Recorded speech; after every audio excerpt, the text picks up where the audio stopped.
Friends, ఇది చాలా చిన్న వీడియో. చివరి వరకు చూడటానికి ప్రయత్నం చేయండి, ఎందుకంటే చాలా ముఖ్యమైన విషయాలు మీకు తెలుస్తాయి.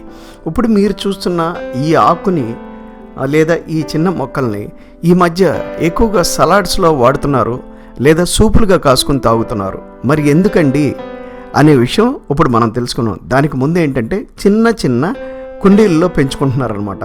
ఆ చిన్న చిన్న పాట్స్లో ఇంటి దగ్గరే గోళ్ల మీదే పెంచుకొని సలాడ్స్లో ఎక్కువగా యూజ్ చేస్తున్నారు, లేదా సూప్స్గా తయారు చేసుకుంటున్నారు. మరి ఇదేం మొక్క అండి? ఇది ఏమన్నా కొత్తదా, వేరే దేశం నుంచి వచ్చిందా అంటే బేబే అలాంటిది ఏమి లేదండి. ఇది మనకు బాగా తెలిసిన మొక్క, ఆవాలు ఆకు అనమాట. సంస్కృతంలో సర్షాప అంటారు, తెలుగులో మనం ఆవాల ఆకు అనమాట. అదే హిందీలో అయితే సర్సోమ్ అంటాం. ఇక లాటిన్ పేరు వచ్చేసి బ్రాసికా కంబస్టెస్ లెనియస్ అని అంటాం అనమాట.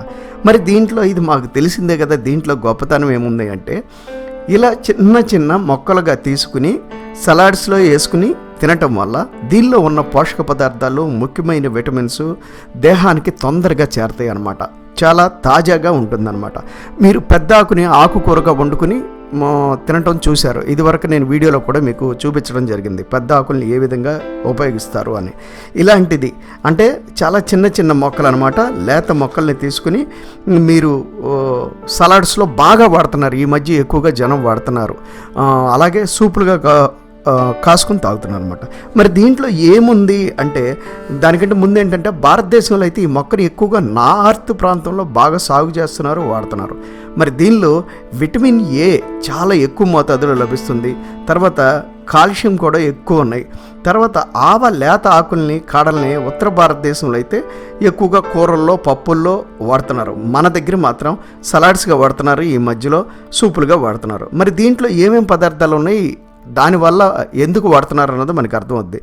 దీంట్లో మినరల్స్ ఉన్నాయి అన్నమాట. తర్వాత ప్రోటీన్స్ ఉంది, తర్వాత ఫైబర్ ఉంది, ఎక్కువగా ఫైబర్ లభిస్తుంది మనకి. తర్వాత మీకు చెప్పాను విటమిన్ ఏ ఉంది, కాల్షియం ఉంది, ఐరన్ ఉంది, ఫాస్ఫరస్ ఉంది, థైమిన్ ఉంది, విటమిన్ సి ఉంది, కొద్ది మోతాదులో క్యాలరీలు కూడా లభిస్తాయి. మరి ఎందుకు దీనివల్ల ఉపయోగం ఏంటంటే ఇది ఆవకూర కఫవాతాహారం అనమాట. దీన్ని బాడీలో వేడి చేసే గుణం కూడా ఈ ఆవకూరకు ఉందన్నమాట. మరి ఇది ఎవరికి మంచిది అంటే ఆస్మా రోగులకు చాలా చక్కగా పనిచేస్తుంది ఇలా వాడటం వల్ల.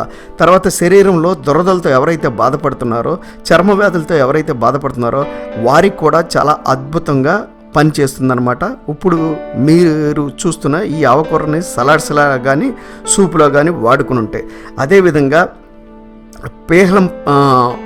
ప్లేహం పెరగటం అనే వ్యాధిలో కూడా దీన్ని చక్కగా ఉపయోగించుకోవచ్చు అనమాట. మీకు తెలుసు మనం కొబ్బరి నూనె తాగటం మీకు తెలుసు. అయితే ఆవ నూనెని కనుక తాగితే బోధకాలు నశిస్తుందని చెప్పి మనకి ఆచార్య సుశ్రుతుడు ఎప్పుడో చెప్పాడనమాట.